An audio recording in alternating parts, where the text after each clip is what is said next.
Hello, podcast listeners. This is your host with the most, JJ from JJ Meets World. Today, we get to meet Madison. I was on his podcast, so of course, I have to invite him on my podcast.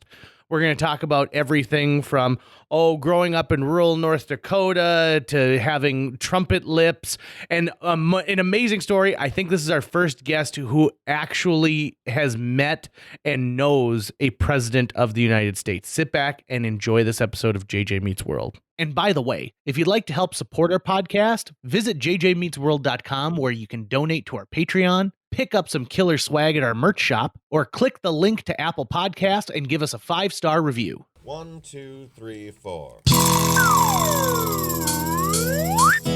JJ Gordon, sort of like that Indiana Jones in that he's always sniffing out his next adventure. Yes, he is. He's always interviewing guests so he can have them on his show and they can talk about pop culture, arts, and leisure. JJ has his flag unfurled and he likes his french fries curled and he's fun and then he twirls as he goes to meet the world. He will march into the rain even if his ankle sprained. Take a peek inside his brain. This podcast is called JJ Meets World. Madison is our guest today. Now, Madison, one interesting fact about you is you just recently found out about JJ Meets World, and Yes. you've become a super fan overnight. Yeah, So- I'd say yes. Let's start by having you compliment me about the episodes that you've loved so He much. literally has a podcast named after him, and he still needs compliments Oh, my on that Lord. podcast. I'm very fragile. Oh, well, JJ and Tucker, thanks for having me on here. It's just a super fan's dream, you know? We're at you that wanna point in our cut- guest list where it's like, no one comes. Let's just find people who like us now. Not interesting people. It's just like, oh, he likes us. Come here, come here. I have a good friend whose mother would win anything that she ever signed up for, sweepstakes and stuff. And so follow me on this story. She won an all expense paid trip for 4 to Los Angeles where they were going to get to watch part of a taping of an episode of Power Rangers and then have lunch with the cast. She had never seen an episode of Power Rangers in her entire life. And so she went and essentially was sitting there with those people being like, hey, so I don't know anything about your show. And she was probably too old. She's probably like 15 or 16 at the time. So she had aged out of even the, when it would have been appropriate. My question, though, would be like, what Power Rangers? Which Power Rangers? Yeah. You know? Power Rangers Generation 1. Okay. No, it So wasn't Jason's the Turbo. Red Ranger. Jason's the Okay. Red Ranger. I didn't even know if the White Ranger had It's made basically an appearance the yet. really racially insensitive generation of it. Yeah. Yeah.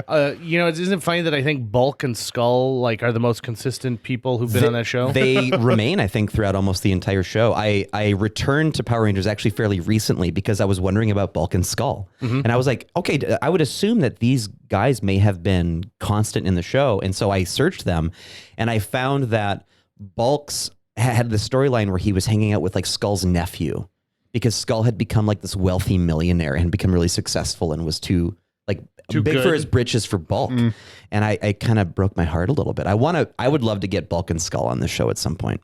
That'd be great. We'll That'd be probably have huge. to figure out what their real names are. I think Because it's we probably don't want to we don't want to approach them. It's like you don't want to approach Robert Redford and be like, hey, Gatsby. hey, all the Do you- president's men. Yep.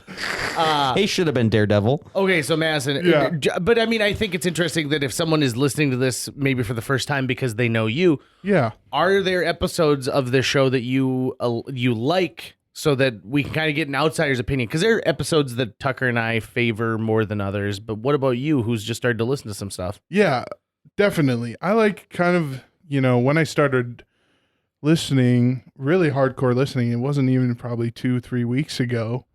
It was just the newest stuff you guys were doing. I loved the movie, the best comedy episode you guys did, although I didn't agree with Tucker, but I mean, I know that was the point, right? I Oh got my so gosh. much pissy. I not from people who'd heard it, but I told people my list and what we came to as a negotiation. It's no one's happy with that one. yeah, I was screaming at my phone, listening. I'm like, Tucker, what are you talking about? And meanwhile, I don't know this person, Tucker, and I'm just screaming at him, That's cool. And but also, I really enjoy. Big Marvel fan, so I really enjoyed you guys' breakdowns of literally every movie. And I think it was great because, we haven't had a lot of Marvel content other than Disney Plus stuff. But it's nice looking back at, Endgame. It's like I remember how I was feeling around that time. I was at that first premiere show. I was there that night, and I was sitting next to one of my buddies. And it's just, back when theaters were a thing, thanks COVID, but having that movie experience. And it was nice to feel what you guys were feeling in that moment of Endgame coming up. So those are a couple of my favorites, but I'm really getting into the catalog. I know the Undertaker episode is one of your most popular. Yeah. So that one is coming up next for me, I think. Oh, you are in for a treat. Alex I is know. awesome. Yeah. I'm excited. Now you're podcasting too? Yes. Awesome. Yes. Tell me about it. Yeah, my podcast, me and one of my friends I made in college, Ben Cool, we started a podcast right away. It was called the Hot Dish Podcast. And then we kind of had to rebrand, and so we rebranded to a more diverse, it's called the Corner Cast, because we wanted to start this YouTube channel called Corners, where every single person in our group, there's 5 of us, each person has their corner on YouTube. So it's like in Ben's corner, he reads lyrics and live reacts to them. He'll read you the song and then give you his opinion on it. He'll also, we also react to YouTube videos. And in my corner, I've done play a golf hole with me. So I go out to the Meadows golf course and Nice. I'll play a golf hole with you. And, it's all about comedy. Our kind of thing is cornering you with comedy. So it's like that kind of thing. Kind of the really shticky, I love that. I think that's Yeah. a really solid And so- concept. Really so solid concept. We figured, well, since it's called Corners, just call it the Corner Cast. We were thinking about like Corner Connection, but one day we're just like, just call it the Corner Cast. I love the new ways and the new formats people are coming up with now that technology is ubiquitous. I forget the name of this particular show, but there's a guy who's got a YouTube channel and he works at Subway. And what he does was he wears a GoPro camera on his forehead and records hours of him making sandwiches, and then records his podcast over the top of that. And so you could listen to the podcast, or you could listen to the podcast and watch him make Subway sandwiches. And he's got Interesting. millions of viewers. And it's like he's getting paid by Subway just for his wages there, but he's making way more money on YouTube Yeah. from the millions of views that he's getting. And I thought, this is brilliant. Like he was like, listen, what do I do every day? I work at Subway. Well, how can I make content while I'm doing that? Right.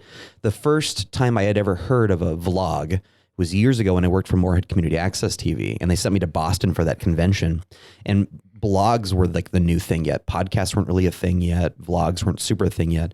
But there's this guy who I met who had this vlog called Drive Time, I think. And what he did was he would make a new episode every day when he had to commute into work.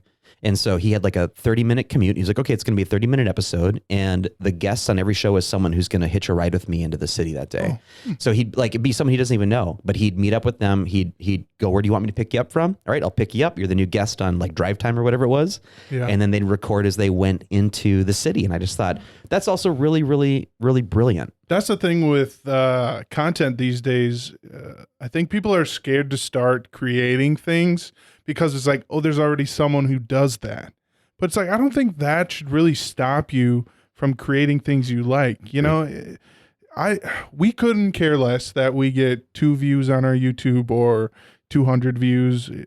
We like to be creating funny stuff, and we like to hear from the people that are listening. Hey, I enjoyed the video. It made me laugh. Right. That's really all, it's like goes hand in hand. If, JJ Meets World becomes this, across the United States and the world, that's awesome. But we're going to be doing it anyways. I've heard you guys say that multiple times on the podcast, but it's because it's like something you enjoy to do. It feels so good. It really protects us too from being failures. So, if you can get ahead of it, you might as Been well. around for 3 years. I guess it must be successful. Yeah. Right. So I think we're on our, we just released our 17th episode. So not as much as JJ Meets World, but we're kind of in the same area as you guys, kind of that conversation, topic based. And we just started getting guests. JJ was just a host on our podcast. So thanks for coming, JJ. Yeah, I love being a guest on other podcasts. I've done it a couple times with other people because right now I'm asking you the questions, right? And then I throw my little anecdote in there. But it's fun having other people ask you. And then I totally at one point like completely take over their podcast. Well, yeah, it's just like And we they- lost it. We're like Yep, we did a there's like- segment about JJ pitching us his movie pitch ideas. You know what I mean? And then there goes 45 minutes of brilliant JJ. Literally 3 movies that I think could literally be a movie right now and would be very successful. And it's just like I remember we were talking about. I had a question about what we should call the podcast, and JJ would be like, oh, "This guy won't shut up." Well, you know what I mean? But yeah, I think we're kind of new to the guest game, and so it's interesting because our first podcast has been our most successful statistic wise, which is where we talked about our favorite band, the Eagles. That's kind of where this came from. Is Ben and I kind of met in the dorms at MSUM. What's his last name? Is Ben Cool? That is so It's a perfect name, isn't it? rad. How does he spell it? Kuhl? Koel. Okay. His dad is Chad Cool, who used to be this. Not kidding you. Who used to be. Who used to be the sports guy at WDAY for a long time. And so yeah, that's it's a cool family, you know. That's a great name. It's the Chill Out with Chad Cool. Hey, I'm Chad Cool. No, you're Cool. not. What's your actual name? Yeah. Chad Cool. Chad Cool. Things have turned to ice. I'll check you out tomorrow. So yeah, we're enjoying what we do now, but you know, it's exciting to start to expand the podcast and get more people in the door. So yeah, it's just an exciting time. We are bi-weekly, so not as much as JJ Meets World, but you know, maybe one day we'll get there. At one point, we were doing it twice a week, which was insane. That just to think about that, just producing wise, and I know Tucker, you do all the editing. Sounds like plus a day job, plus trying to be social. Sounds like hectic. Well, if you cut out the try to be social, you actually save a lot of time. Madison sent me some topic ideas. Let's do it. So I'm going to let you pick 1 through 9, and we'll start with that. 4. 4. 1, 2, 3, 4. Went to Catholic school pre-K through 6th grade being non-Catholic. Yep. Okay, so I've got some friends who went to Catholic school even though they weren't Catholic. Now, the interesting thing about Catholic school is you probably still had to take like mass or like a religion class as part of that, right? Yeah. Every Thursday we would have mass from, 1 to 2:30. Granted, Catholic school mass, the sermon, let alone, takes about an hour. So yeah, we'd be doing that every Thursday. And since being non-Catholic, being Lutheran, I would be going up, and every time I would kind of just put my arms across my chest is what you would do to kind of not refuse communion, but just that's what you did, because I wasn't confirmed in the Catholic, so I couldn't take communion. So, that's what we did. And, all I remember a lot from mass is just the fact that it took so long, sitting there and, getting busted for telling your buddy a joke, getting flicked in the head, that kind of stuff. So if I'm going to be honest, I love my friends who are Catholic, but I try and avoid their weddings because they are so long. No, mass is one Super thing, long. Yeah. which is like general, like, whatever, kind of the priest is feeling, but weddings are another thing entirely. Here's the irony. You can watch the entire movie Sister Act starring Whoopi Goldberg in the time it takes for a normal Catholic mass, but they show you maybe 7 or 8 masses in the movie, as well as flying to Reno and back from San Francisco. Yeah. So, okay, so let's dial it back even further. Madison, let's tell your story a little bit. So let's start from the beginning. Yeah, sure. Well, I grew up in rural Wapaton, North Dakota. We didn't live in town. We live about 7 miles outside of town. An old farmhouse. Grew up. I'm adopted by two lesbians. They hate it when I call them lesbians. When I hit my microphone, that was not me being surprised. I actually just didn't see where my phone was, but I timed it perfectly where it seemed like it was like a record scratch. But yeah, it was. What? Yeah, I'm adopted. So that was definitely interesting. How long have your moms been together? They first started dating in 1975, so they've been together for 46 years. Good for them. Awesome. So yeah, they've got an amazing story to begin with too. I'd say just getting them in on a podcast, telling them their story would be an amazing story in and of itself. But yeah, adopted and growing up was, pretty laid back. Not lots of time in the I liked only child, so I was alone a lot and made some of my own fun. So I kind of made, friends with that media, Star Wars, that kind of stuff, where I kind of sunk my teeth into, that and books. And since I didn't have a baby brother or sister to torment. You're of the generation where your first Star Wars introduction is probably the prequels for the most part, right? Yeah, I always say my favorite Star Wars movie is Revenge of the Sith, because it came out in 2005, and it was kind of in that years where I've fallen in love with Star Wars, and that was the newest media that had come out at that time. Not that I haven't seen the original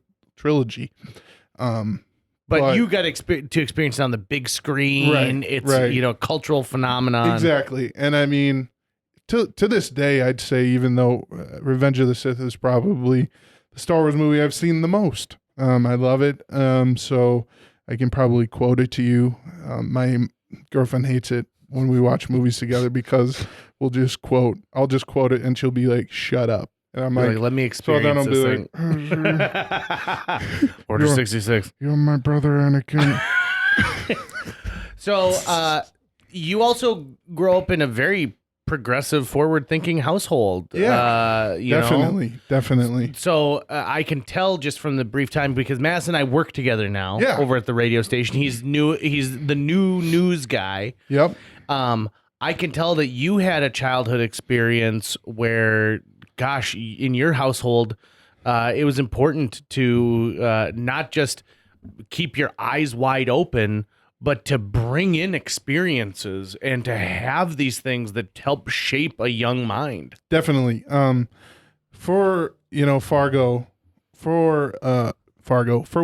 North Dakota, which is generally, a very conservative place, was very open to a progressive family like us, which we appreciate right away. Just the community in general of Wahpeton has been, I never really had any instances in school where anything related to my mom's being gay ever came up. But which is awesome, because I think the rest of the country thinks, oh, you guys lived on the outskirts of town. It was like the movie The Man Without a Face. You only came to the grocery store 10 minutes before it closed, and it was this shrouded secret. But that's not the way it is. Well, I think it's important that people know that North Dakota, while some of us are still backwater, the whole state is not. And there are a lot of awesome people here. Yeah, it was a we know but we don't know kind of thing. We were always, no one was ever rude to us in public. But, maybe we had a few stares, whether it be, just in public in general at the grocery store. Who knows? They were like, we know who you are. They always accepted us, but maybe there was it wasn't like we hate you. It was just more of that quiet Midwestern judgment. Yeah, exactly. So growing up that way, lots of experiences. We traveled a lot as a kid. So I got to take in a lot of the country right away. And so I've fallen in love with traveling. I like that. Even before I was born, my parents went through some things. When I was born, they were at the Methodist Church at the time, members of the Methodist Church.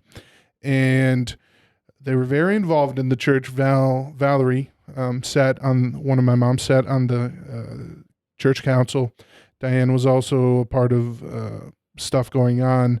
And so when I was born, obviously, you're part of the church.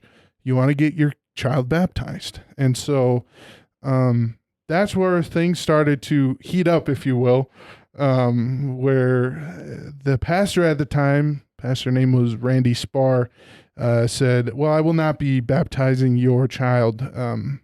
There's no way you two will be able to give him a Christian home, was the exact kind of quotes. One time he had biked out to our house. Why he biked, I have no idea. Valentine had said he was super sweaty, and it was for a meeting. It's like, why do you bike out? It's like 10 miles, man, on a bike. Anyway, so he biked out and he sat down with him and he said, there are places you can go to handle things like this, as in being gay. What? Yeah. And he's like, I'll help you facilitate that kind of thing. So it's like at that point, Valentine were like, this is not worth it. Peace out. And so they're like, we're out of here. And actually, quite a few members of the congregation also said peace out. Good for them. So kind of that Midwest nice, like you never did it in front of anyone, but it was always behind closed doors, that the support wasn't there and that kind of stuff. But, that was a big controversy in town for sure. And lots of people left, like I said. But then they found another church, Faith Lutheran Church in Dwight, which is a small town close to Wahpeton. And they've been there ever since, open arms. And so they did find faith because they do, Valentine, are very faith-based. So they did find a church that accepts them and have been nice. But, that was just the first time hearing about that. I was like, why wouldn't a man of God it's a baby. It's got nothing to do with me. It's nothing to do with my parents. Baptism is pretty much about a baby, so. Yeah, I find like that is the type of strength that you just have to really admire more than anything, to say like, listen, I know that this is your community and that you guys have put a lot of time into this thing, but we're going to treat you as like that you're different than everybody else. And so right. I'm going to get on my bike and ride back into town, get real sweaty again. If only he'd been on a horse. Yes. Because they could be like, get back on your high horse. If he was on a horse, wouldn't that make you think like, oh, the time frame matches up a little bit more versus like, because what year were you born? 98. 98. Yeah. Yeah. By 1998, you would think that people would see the writing on the wall here that like, you know what? Love is love. Right. And I mean, luckily we've had a lot of improvement since then. But there, unfortunately, and this comes with every equality, whether it be racial or sexual orientation, there's always going to be that person. You know what I mean? Unfortunately, we are taking great steps in equality, but unfortunately, in my opinion, there's always going to be that person who's going to be there to put you down. But it's just a great, Valentine have shown such strength in their lives. And that's one thing I admire them for sure, is helped me become the person that I am today, is seeing their strength and just trying to replicate it in my life. So they're also easily your biggest fans and your biggest promoters and your biggest pushers. Yeah. What amazes me is, so they now regularly text in to It Takes Two with Amy and JJ and tell us Madison facts. So like we'll pull Madison in for something, and then they will help flesh out the rest of the story by being like, well, make sure Madison tells you about when he tried to skateboard. And so I'm like, well, clearly they're listening, and in such a weird way, like that's how they support you. And maybe they listen to the Mighty 790 already, but now for sure the reason that they're listening is because they like to hear their son. Definitely. Which is awesome. That's how it's been my entire life, whether it be come to sports. I was a big sports guy. I was in lots of sports and music and theater and, that kind of stuff. They were always in my corner. I remember a certain time I had the game of my life. We were playing in Devil's Lake for baseball. I was having the game of my life. I was DHing. I had 6 RBIs. Are we baseball fans in here? I understand the words you're using. Okay. In general. Okay, so 6 runs batted in. And this is with bats, right? Yes. Okay. I had a double, I had a single, and I had my first home run. Those aren't cheeseburgers. Those are something sport related.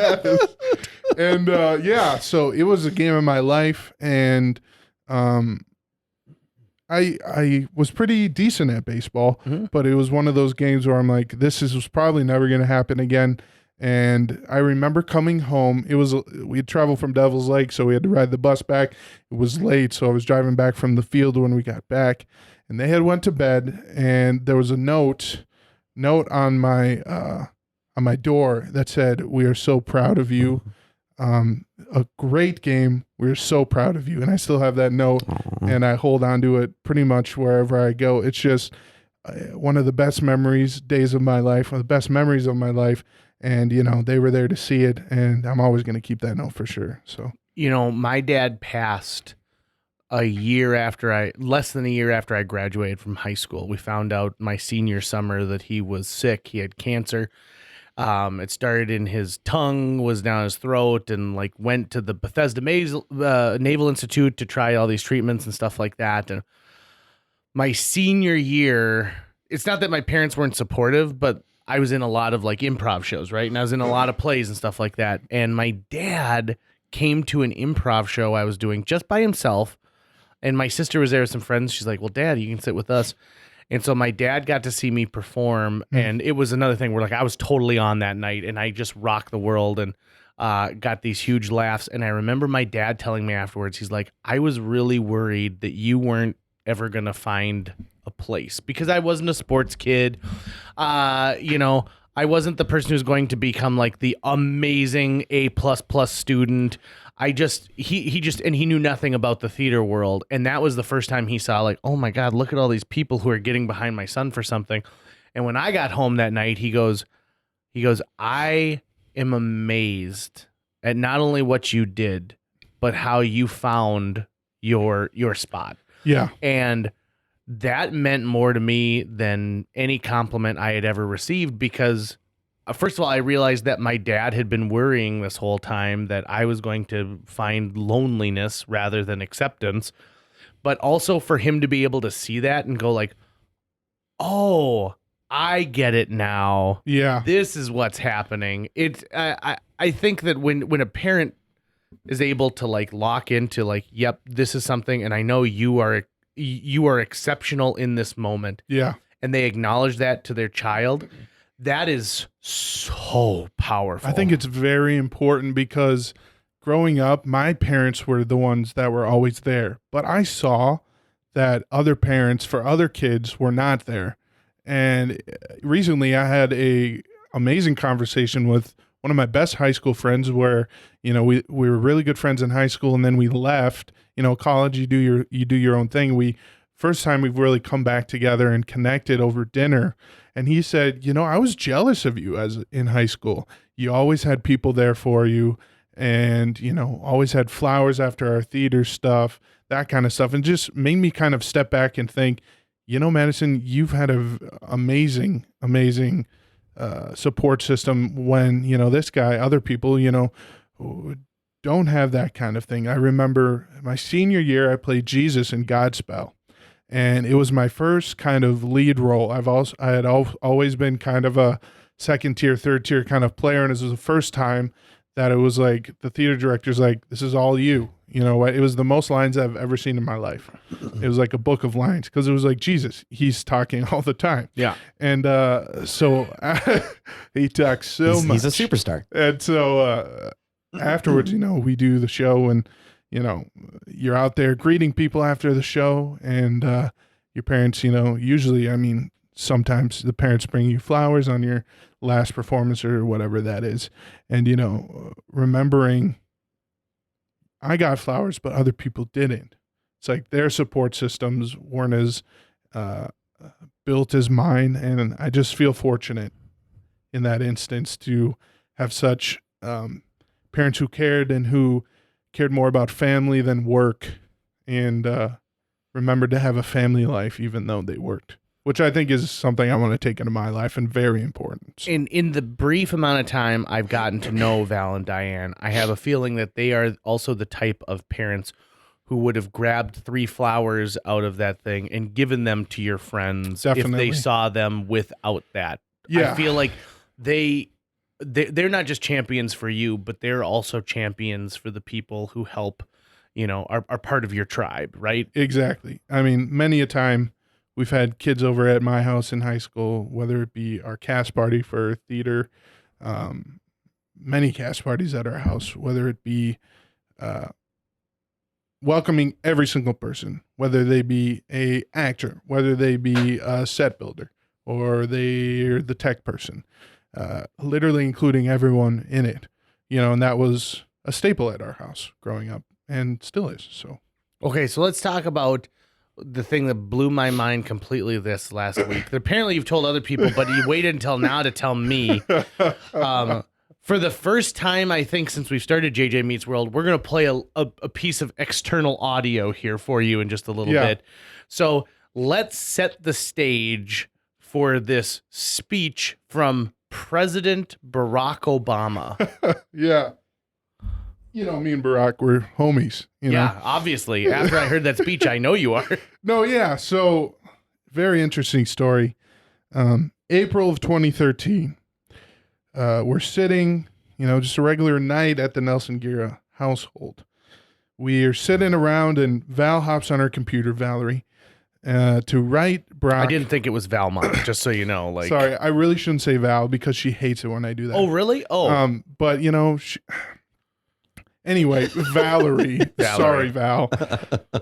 She's sitting at her computer, and she's decided she's going to write a letter to Barack Obama because recently Barack has come out in support of lesbian and gay marriage, completely. You know how some presidents can be like, I support all yes, Americans. I do, and no, I don't. But he had come out and said, love is love. And he had equivocated at first earlier in his career. Early in his career, for sure. So we appreciated it a lot. So Val's just like, I'm just going to sit down, write him a letter, say thanks. So in the letter, she says, thank you for coming out in support of gay and lesbians. We appreciate it. And from North Dakota, she kind of told us kind of the story of her family. And I forgot what night it was. We were watching some sporting event. And so at the end, she's like, all right, she read it back to Diane and I. And we're like, yeah, that sounds good. And she's like, is there anything you want to add? And I'm like thinking. And so I think we're watching the Twins or something. So I'm like, the Twins, sports. Barack's a sports fan. He's from Chicago. And I know he's a big Bears fan, football. So I'm like, you know what? At the end, just say, go Bears. You know what I mean? And, that's a meme and kind of SNL skit in itself. So I wanted to just say, go Bears. So she sends it off and thinking nothing of it, forgets about it the next couple of days. So fast forward 2 months later, in May, or probably May of some time of 2013, she's at work. Now she's retired, but she worked her entire career at Mindak Farmers Cooperative, which is the beet plant in Wahpeton. And she is in human resources. And she gets a call, unknown number on her office line. And so she's like, hello, this is Valerie. And they're like, hey, Valerie, this is blank, blank, blank from the White House. She's like, haha, very funny, prank call. That's hilarious. And they're like, oh, wait, don't hang up. We're actually from the White House. My name is blank. I'm from the communications department. This is not a prank call. Your name's Valerie. You work at blah, blah, blah. They probably said your social security number is this. I can see you sitting in your office right now. There's a drone over the building. So anyway, she's like, oh, this is legit. They're like, President Obama read your letter and he loved it. And he loved your story. And we want to invite you to the 2013 Pride reception at the White House. She's like, oh, geez. They're like, can you be here in 2 weeks? And you have to pay for everything. Yeah. They're like, she's like, oh, geez, I guess. No, she's like, yes, we'll definitely go. And so, yeah, getting off the phone, she's like, what just happened? And I remember coming home from work that day. I think I was worked for the park. And so I was mowing grass and stuff. And I came home from work that day. And she had met me in the driveway and saying, hey, do you want to go to Washington, D.C.? And I'm like, sure. I mean, I was going on vacation because usually in the summer is when we took our vacation if we were going to go on vacation that year. And she's like, I got a call from the White House today. I'm like, yeah, right. You're hilarious. And she's like, no, it's totally legit. They want us. They've invited us to the White House. I'm like, what happened? Who did we piss off or something like that? And they're like, no, I remember that letter. I'm like, yeah. And they're like, Obama read that letter. I'm like, no way. And so anyway, we're like, we're going. And so in June, was it June? Yeah, June of 2013 was when the Pride reception happened. So we took 2 weeks, and we had never been to kind of that area. We haven't really taken our time to that area of Washington, D.C. We'd never been. So we're like, let's take 2 weeks, like make a vacation out of it. So we do a lot of the Pennsylvania. We went to Chambersburg, went to Gettysburg, that kind of stuff. All the burgs. I'm a huge history buff, whether it be U.S. or ancient history. I read a lot of ancient history books and stuff. So you like go to like Monticello and stuff too while you're out there? And so Gettysburg was a podcast in itself for me. But we did that whole thing. We did the Washington, D.C., where we got to stay 3-4 days because you can't do everything in one sitting in Washington, D.C. for sure. So we hit the Smithsonian, all the statues and stuff. The one thing I regret we didn't do was go to the Holocaust Museum, which is still on my list. So that's for a later time. So we get there, we do all the stuff, and we get a call from the White House, and they say, you know, we're holding a conference the day before we're supposed to be at this Pride reception. It's at the Eisenhower Building, and we just want to update you on what we're doing for gays and lesbians for President Obama's campaign, what we're working on. And so we go to the Eisenhower Building, and it's 3 hours of, staffers talking about what they're doing. Probably the longest 3 hours of my life. I'm happy we're there. Very but, dry. Oh my gosh. we have this White House slideshow, and it's like the White House, and it's like slide 1. What is a gay and a lesbian? No, it wasn't that. But yeah, it was super, super dull. But, I was looking forward to the next day. And then here it comes this next day. And there was about 6 other people who were invited that had written letters. And so normally they would have to say, they would be like, the White House was like, you have to take mass transit to get here. We're not not that we don't care about you, but you're taking mass transit to get there, and you have to get there yourself.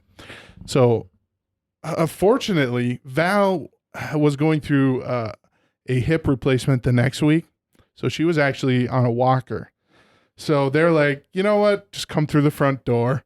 So we got to go pretty much through the front door. So you drove into the White House? We did. That's so cool. And so what kind of a car are you driving?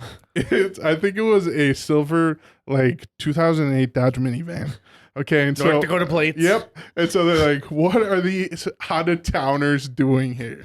And so we drive up. Is this the Hojo? Yeah, we drive up. And so first is the metal detector underneath the car that they go around with.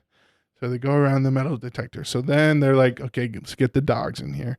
So the dogs go under. And then they're like, all right, you're clear to go. So we go. And then we're out of the car. And then we have to go through another pat down, somewhat kind of like that.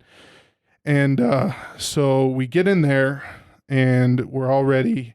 And we're going to the White House. And here we are. We're at the White House. And it's like a house party. It's like a house party. It's not like a White House tour, if you will, where in 1943, President blah, blah, blah did this. For a history buff, you can't tell us who was president in 1943? Okay, Eisenhower there. Are you happy? I don't know. Is that right? I don't know. Yeah. Is it right? Yeah. Yes. Actually, I think it was after 1945 that Eisenhower. So history buffs, don't come after me. Anyways. Wouldn't that have been Roosevelt? Because wouldn't that have been World War II, right? Franklin D. Yeah. And so it was like a house party. Other than the separate side of the White House, that's the private residence. Everything is open and available. And so to get there, with Val being out of commission with her walker, we actually got to ride in the presidential elevator. Whoa. Exactly.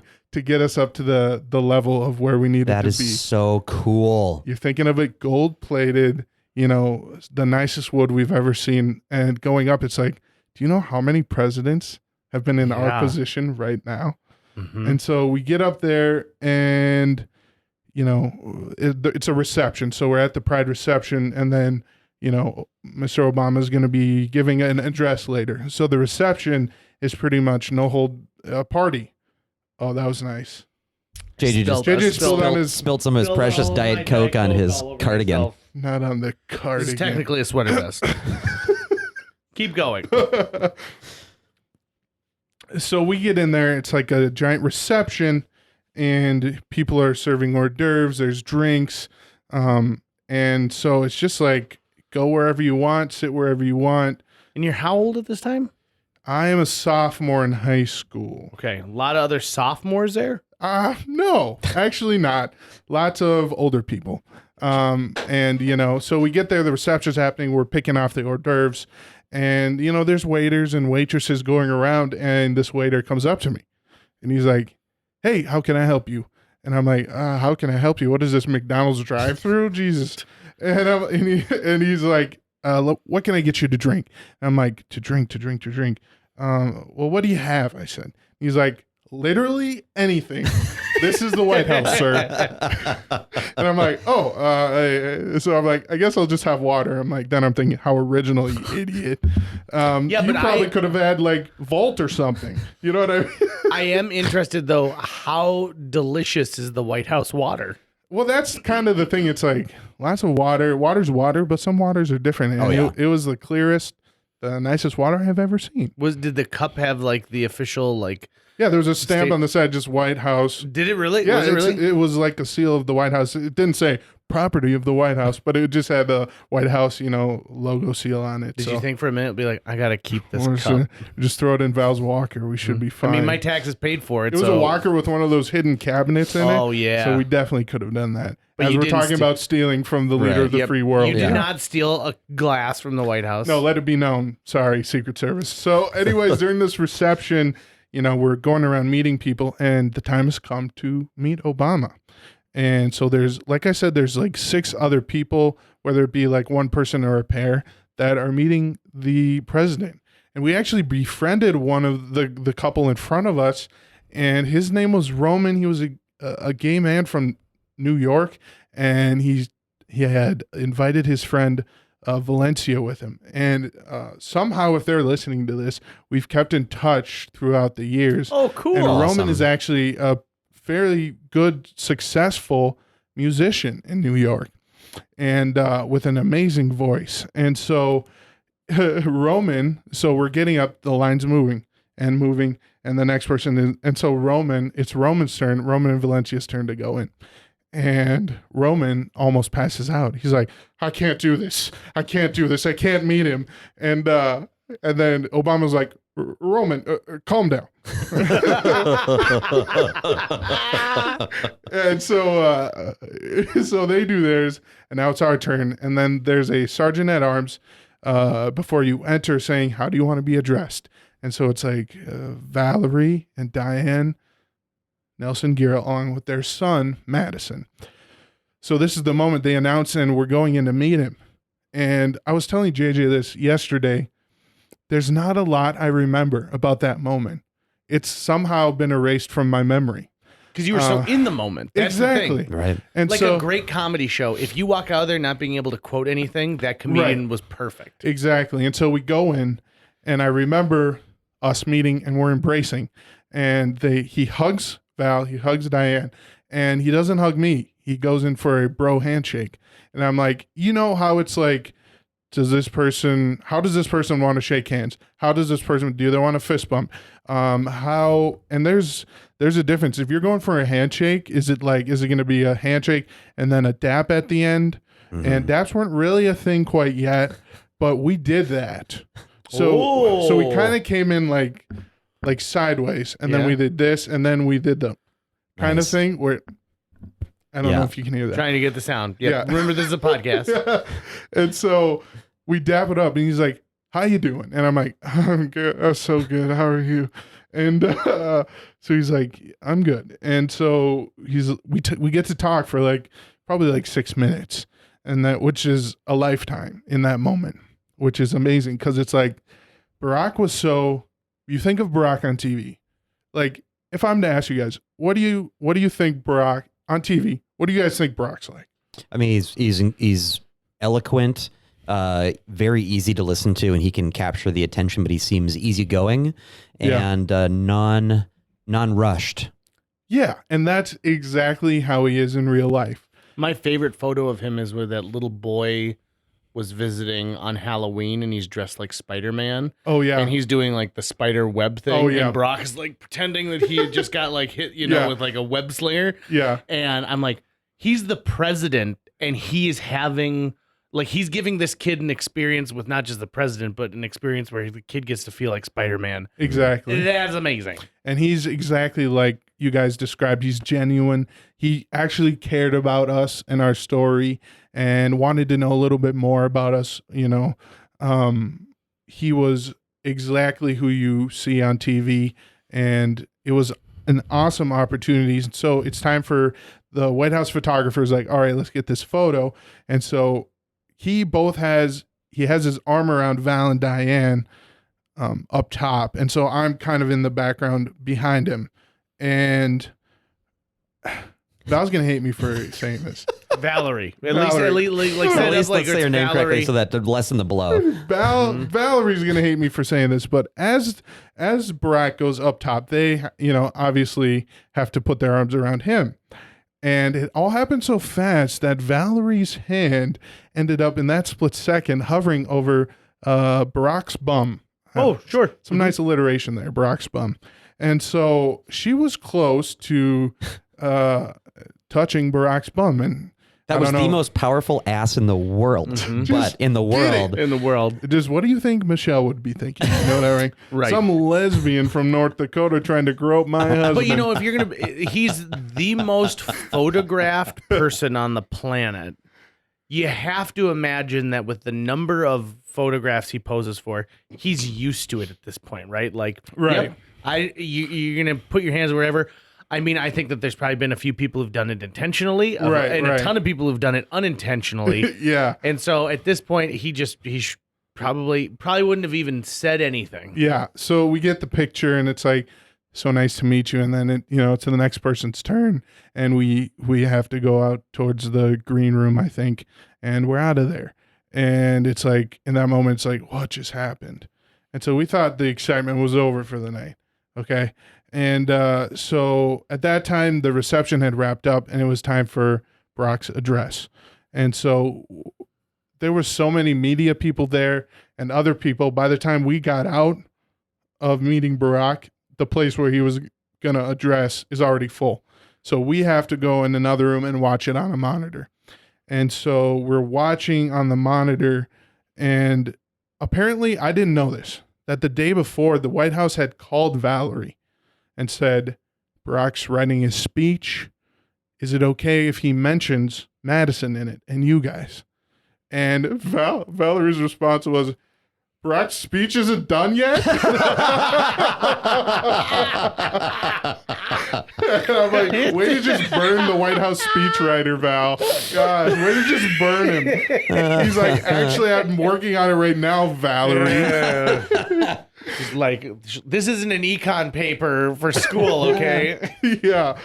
So she's like, yeah, that's great. And so I didn't know this. So going in, She surprised you with it. yeah, exactly. That's awesome. I had no idea. So we're watching on this monitor, and it was a great reception, by the way. They had a small, probably 4-ensemble Marine jazz band there that were actually amazing. And in between sets, I picked their brain about music and stuff. It was awesome.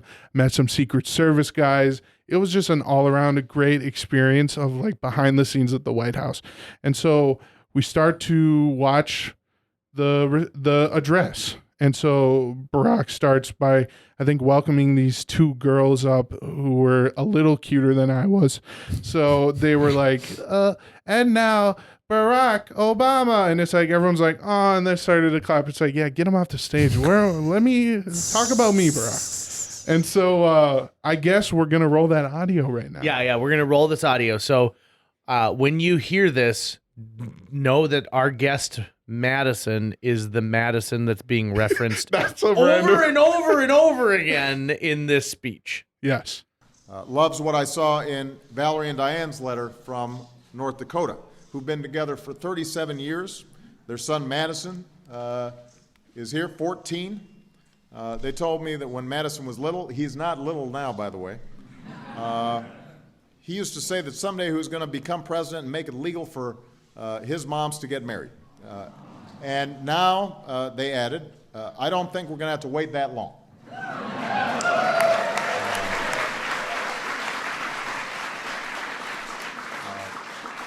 Madison, I agree with you that it's time. I agree that you should run for president. Does that include Joe? I agree too. And I agree that we're not going to have to wait that long. Because from Minnesota to Maryland, from the United States Senate to the NBA, it's clear we're reaching a turning point. So, I mean, that's pretty amazing. It's one thing to have the president acknowledge like a citizen. You're a person. Yeah. It's another to have him keep going back to the same well. Yeah. And now, not only do you get Barack Obama, but you also get current President Joe Biden Sleepy Joe, yeah. on it as well. Because, Joe was like, huh? Because I don't think Joe was kind of paying attention, unfortunately.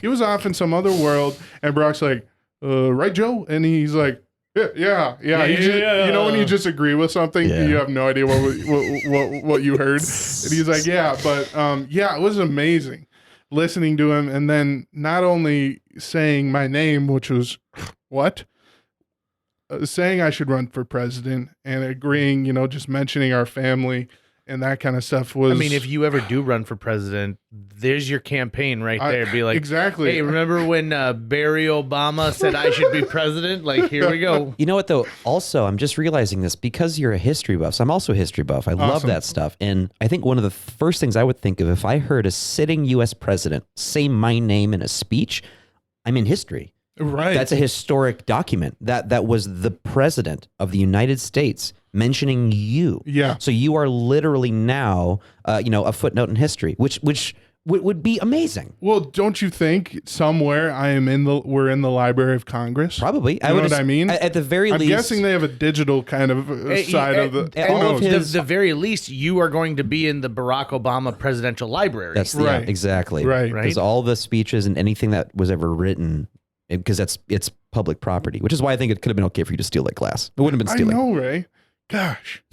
But I guess you got your name in a speech, which is an even better keepsake to take than like, I drank from this. This held water from the White House in it. My experience is based off this chipped glass that I once drank tequila out of. Yeah, literally. It's a life goal of mine to at some point meet a sitting U.S. president. Mm-hmm. I'd love to, I'll probably be, depending on the president, it might be a little particular. Yeah. The last one I wouldn't have been down to meeting this dude. Yeah. But most presidents, even a lot of ones that I wouldn't have agreed with, I still would have taken the opportunity. Definitely. Just because it's the office, it's the office, and it's an opportunity to you as a citizen to even participate in this particular way, and just. That's so awesome, man. That's such a great story. I mean, probably the highlight of my life. You know what I mean? So you peaked as a sophomore in high school. Yeah. So at one point it was that baseball game. Yeah. And then right, after that, at you one point. So what comes after this? I want to see. Who knows? Exactly. I'm going to Mars. Good news. I'm president. I'm the president of the Major League Baseball Association. Wrapping it all together. That'd be great. I'm lending Barack Obama money. So you also are quite an accomplished musician. What kind of instruments do you play? Because most people say like, oh, like I play a little guitar, or maybe I learned the piano at one point, and if I had half an hour, I could probably pluck out a couple of things. But you actually are a multi-instrument Renaissance man. Yeah, it was. Music growing up was huge for me, and in our household was huge. Always having something playing, and I became kind of a '60s, '70s baby. At least music tastes. The first song I remember listening to and singing was on our family treadmill, and it was Huey Lewis and the News, the sports album. And Which is one of the greatest albums. It's great. Let me tell you a quick Huey Lewis and the News story. So I saw them a few years ago at an outdoor festival concert. Okay. Yeah. And so Chicago was playing that same night. And so halfway no through way. the concert, Huey Lewis is like, listen, a couple of the horn section from Chicago, we're going to jam. And so they jammed together, and it was amazing because you don't realize how many hits Huey Lewis has until you start going through those albums and you're like, Yep. okay, hit, yeah, yeah. huge. Exactly. And I remember I've heard a interview with Huey Lewis saying, my favorite performance was like at the North Dakota State Fair. Really? I've heard that before.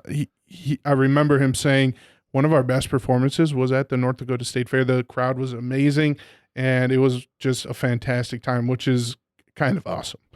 So, Are you familiar with the movie Back to the Future? yeah. You know he's in that movie, right? No. Okay, so get this. Okay. So think to the beginning. So not only does he do like The Power of Love, right? Right, So yeah, his music is featured in there. Yeah. When Marty is auditioning to be the like Battle of the Bands or the prom band, and there's a guy who gets up with a bullhorn like, sorry, you're just too loud. That's Huey Lewis. Really? Yeah. I love those little moments. But yeah, my first thing was like Huey Lewis. So growing up, music was a big thing in my life. And so right away, I knew, I was in choir in middle school and grade school. And my first instrument was trumpet. I started playing in 5th or 6th grade. So when I was at St. John's Catholic School, we would commute to the middle school. There'd be 3 or 4 of us who played in band. So we'd commute to the middle school to play with the public school in the public school band. So trumpet was my first instrument. And since then, I've had multiple instruments. Now I play guitar, bass guitar, I should say acoustic guitar, bass guitar, electric guitar, bass, percussion. I count my singing voice as one. So yeah, I'm really trumpet, a little bit of trombone here and there. So yeah, I've kind of immersed myself into music in general, and with each instrument it's like unlocking another song that is like piano based. And especially it's helped me learn multiple instruments is for sure. It also, I think when people get a handle on music is one of those things that really defines how you see the world, because you understand that the notes go together to form the medley, to form a bigger piece. And so I think people who are musically inclined can see things and feel things differently. Yeah, that's so true. Well, even with some of the best guitarists on the earth don't even know music theory, Right. Jimi Hendrix, all Jimi Hendrix did to get good was listen to albums and figure out what he was listening to and trying to replicate it. And some of the best guitarists like that didn't know anything about music theory. One of the best fingerstyle guitar players right now, his name's Tommy Emmanuel. He's from Australia. Doesn't know a lick of music theory and just plays what he feels. He was actually a student of Chet Atkins. Oh, if you're familiar with that kind of Love playing. Chet Atkins. And so, not to kind of ruin Chet Atkins' legacy, but I think Tommy Emmanuel has taken that kind of guitar playing to the next level, and really is, I dare to say, one of the best guitar players that's alive right now for sure. What's this guy's name? His name's Tommy Emmanuel. I'm gonna look this guy. I love Chet Atkins. Yeah, and if you like Chet Atkins and his kind of vibe and what he plays, Tommy Emmanuel takes it to the next level. Chet Atkins is one of those guitarists who it sounds perfect, right? It's like even really amazing guitarists or just amazing musicians, you'll still hear vibrations they don't mean to get from the guitar or the strings and things like that because finger placement lands different or whatever. But his even at a young age, his playing is so crisp and on Yeah. point and seemingly effortless. Everything he does was meant to go in that place. I remember you know seeing what I mean? him. Yeah, seeing him play next to Mark Ronson, and Ronson's like, "Look at this guy! Oh my god, this guy's insane!" Right? I know. He also does one of my favorite covers of "Don't Think Twice, It's All Right." Chet Atkins does live with the harmonica. He guy's playing a harmonica. I'm blanking on his name though. So they have no dialogue. It's a live performance on YouTube, but it's gorgeous. Yeah, I know. The first video I ever saw of Tommy Emmanuel was he was doing a TED Talk, and so the theme was like my life as a one-man band, because as Chet Atkins, if anyone's familiar with his kind of guitar playing, sometimes a guitarist can play chords and sometimes a guitarist can play like lead lines, but Chet Atkins did all that at once. He would be playing the bass, the walking bass part. He would be playing the melody, and he would be playing the rhythm all at once. And so this Tommy Emmanuel, he studied directly under Chet Atkins, and so that's what he did. And the TED Talk is about his life as a one-man band, because he doesn't need anyone else to play anything. When as guitarists go, I mean, certainly Dave Grohl is not in the space of Chet Atkins, but I recently watched he did another performance of Everlong recently, and he told the whole story about it, and then talked about playing the guitar and how he does not know chords, doesn't know names of stuff, but he approaches playing the guitar like a drum. And so he broke down how he plays the guitar in Everlong, kind of the way he treats a drum. And I couldn't recall the specific things he was saying, but as he was doing it, I was going, I totally see it now, how percussive his playing is. Yeah. And the beat that he's using, he's like, I treat this kind of like the snare, and I treat this kind of like the bass drum. And I saw an interview where he's like, I don't know, I'll play this. I don't know what chord this is. This is what it sounds like, And so I think that's amazing about Dave too. Funny story about the Foo Fighters and Dave. They were on SNL back in, I forgot. And, oh frick, now my mind went blank. Okay, sorry. So the Foo Fighters were the musical guest on SNL, and oh my gosh, Christopher Walken, sorry. Okay. The Continental. So, Christopher Walken was the host on SNL, and Foo Fighters were the musical guest. And Walken came up to Dave and the guys, and he's like, how do you say your name? Because he didn't want to get it wrong. And so Dave knew who Christopher Walken was and how he talks.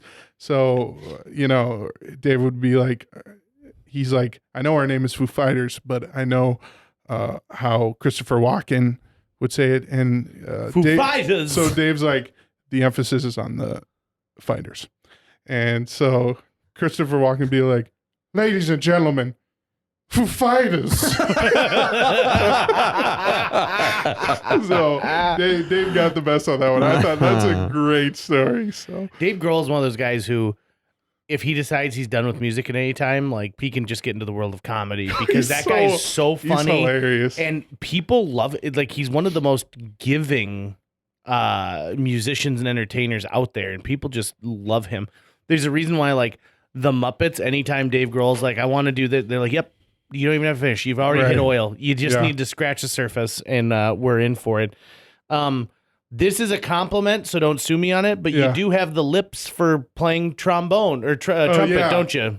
Yeah, that definitely. Sure. Thank you. What is this a thing? Thank you, JJ. Yeah, I haven't heard of this before. Yes, no, like if you've got very thin lips, playing the trumpet is nearly impossible. So you're looking at Madison going, them some trumpet lips right Well, there. I'm also thinking he could probably really wail on the harmonica. So yeah, I mean, it's definitely something you don't learn in a day, that's for sure. Just playing a trumpet in general is, if you're like, hey, look, a trumpet, and you pick it up, most people blow air through it, which is incorrect. You're not going to get anything. You actually have to gotta buzz your lips, and that's how you produce the sound. So it's like, it is an air instrument, but people be like, and that's not going to do anything for you. But learning that kind of stuff, learning how to play, and been playing for the last 10 years maybe. Just in general, playing trumpet has really let me do some amazing things. like playing taps at funerals, playing in many jazz bands, and being like a soloist. I remember my days at NDSCS in Wapaton, the NDSCS jazz band, where we would be touring around local high schools, kind of like the Linebenders, touring around local high schools. We and do things other than high schools too. Though, I so I know, just right? want to throw that out there. We do a lot of stuff. Yeah, post prom. Well, I guess that's That's high schools too. snowball dance. Well, I guess that's I've, high schools. I've entertained for Microsoft and 3M and General Mills. High school okay? graduation. Well, that's also Oh, high yeah, schools. sorry. And so, like, going to high schools. Makes it sound like community service. Potato days, kind of high schools. And so, like, we would memorize, so it'd be like we'd memorize our music and stuff. And so having that ability to memorize literally all the music, and then it's like it's time for your solo, and all I got to do is be like, okay, we're in E, stay in E. And so, like, I know my blue scales and all my regular scales in E, so I can mess around no matter what in there. And then it's like, oh, now we're in B. So it's like we're in B, and now I know all my scales in here. So definitely, I think playing an instrument in general will help you grow in some other capacity as a person for sure. So I would recommend, if that guitar in your house that's you've been meaning to play for 12 years and is collecting dust, pick it up. Pick it up. It's really easy to learn for sure. YouTube is your best friend. So My father-in-law has played guitar ever since probably he was like in high school, and never, I don't think he had a band. Maybe he did have a band at one point, but now it's just something that kind of sits in the case, right? So a few years ago it cracked because, you know, if you don't manage the humidity and everything like that, it cracked. And it's a nice wood instrument, so it was alive at one point, so it needs to be taken care of. And so he goes, it's fine. You still make a sound, but it's not quite as crisp as what it was. And so I told my wife, I'm like, for Father's Day, let's get it restored. Let's get, I said we could buy a new guitar, or we could take and get this guitar restored, because they essentially like cut out a sliver and then replace it with another one and then smooth it all together, refinish it, and it's good to go. And as time goes on, that newer piece will eventually become the same color as the other ones are. It'll age the same way. yeah. And so we sneakily took it. We brought it to Flatland Guitar, and I talked to the guy, and he's like, yeah, we do stuff like this all the time. This is no sweat. This is no problem. I said, okay, that. And he's like, and you want me to put new strings on it? And I'm like, yeah. And he goes, all right, do you want this, this, this, this, and this? And I'm like, which of these is the best for someone who likes to just sit there and like, plug, blung, blung, blung, blung, blung, blung, blung.